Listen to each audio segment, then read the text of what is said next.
Her vaktiniz hayırlı olsun. Günlerde Qardalı'nın Molla Əhmədli kəndindəyik. Buradan da Molla Əhmədli kəndinin cəmaatını salamlayırıq.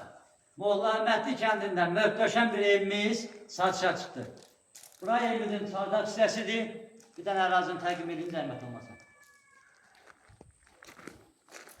İndi də sizlərə evimizin həyətində 3000 dənə güzel saxlamaq üçün birini təqdim edirik. Bu hissəsində 3000 dənə güzel saxlamaq mümkündür. Bu hissəsində də ikinci yenə də güzel saxlamaq üçün yer hazırlanıb tam şəkildə.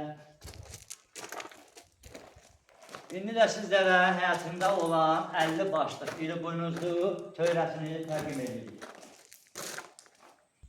Hörmətli tamaşaçılar, həyatyanı məhəlləmiz 60 sotdur, sənədləri paket qupsadır. Sizlərə həyatında olan ambarı təqdim edirik. Bu hissəsində yem yığmaq üçün ambardır. Bu hissəsində ikinci ambar yerləşir.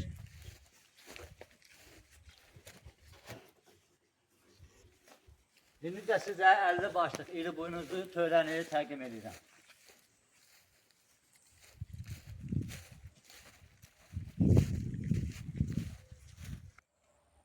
Buradan da ise həyatyanı tövləyə təqdim olunur.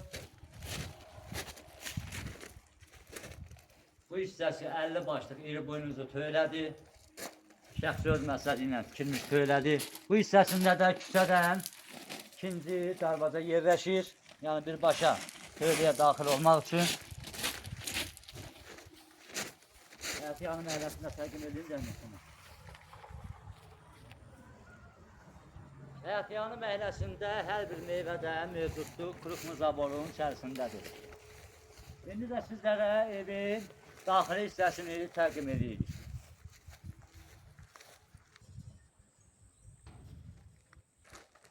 Bu hissəsində də çöl üçün mətbəx yerləşir.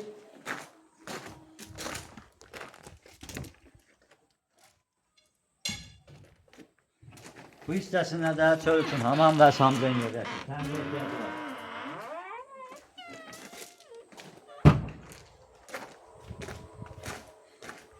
İndi də sizlərə evin daxil hissəsini təqdim edirik.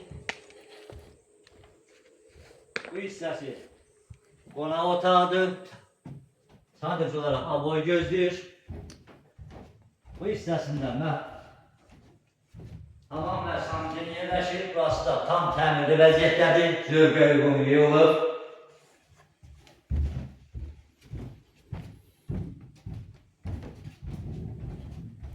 Bu hissəsində də mətbəx yerləşir.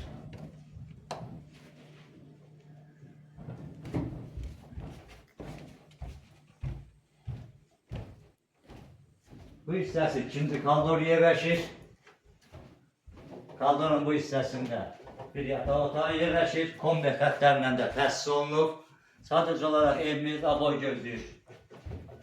Burada ikinci yataq otağı yerləşir. Burada geniş və işıqlıdır. Bu hissəsində də üçüncü yataq otağı yerləşir. Burası da geniş və işıqlıdır.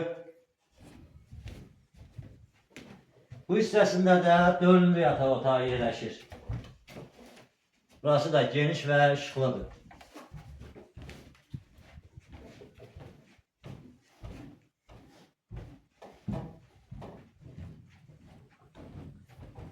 Hörmətli tamaşaçılar, evimiz 4 yataq otağı, bir zal, mətbəx, hamam və samcından ibarətdir. Evimizin qazı, işığı, suyu, Wi-Fi belə mövcuddur.